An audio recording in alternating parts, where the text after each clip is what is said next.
Think about it. At every Mass, the God of the universe, Jesus Christ, that which the universe cannot contain, humbles himself before us.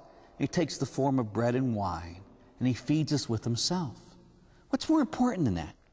And so some people just don't get it, huh? When people are going to Mass, they say, you know, Father, you know, it's boring, or, you know, okay, I'll go. Do I gotta go to Mass?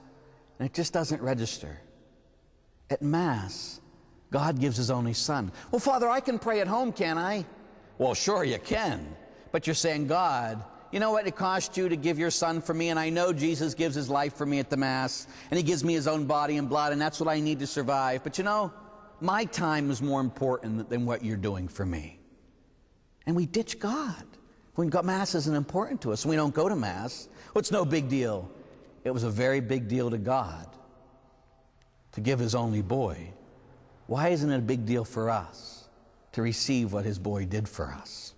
And so there is nothing more important we'll ever do in our lives. Nothing. I don't care what it is. Nothing's more important than the Mass. The Vatican Council II says the Mass is the source and the summit of our life. Is it the source and summit of your life? Or is it just something you go through because I want to be a good person, I don't want to go to hell? Most people use Mass for fire insurance, huh? I go to Mass on Sunday because it's a mortal sin to miss Mass. I don't want to go to hell. Okay, God, I'll go. I don't like it, but I'll go. That's all about me. About what's going to save me.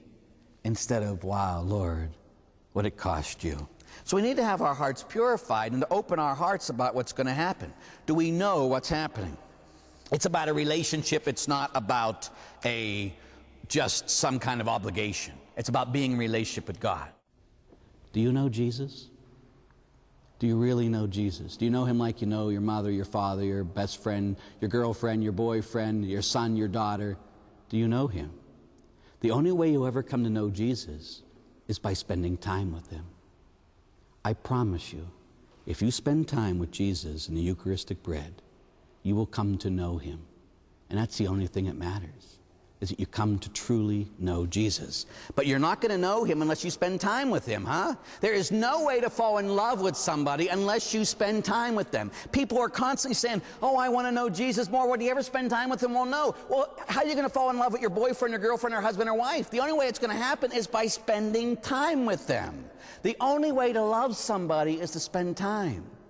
The only way to truly love Jesus is to spend time with him.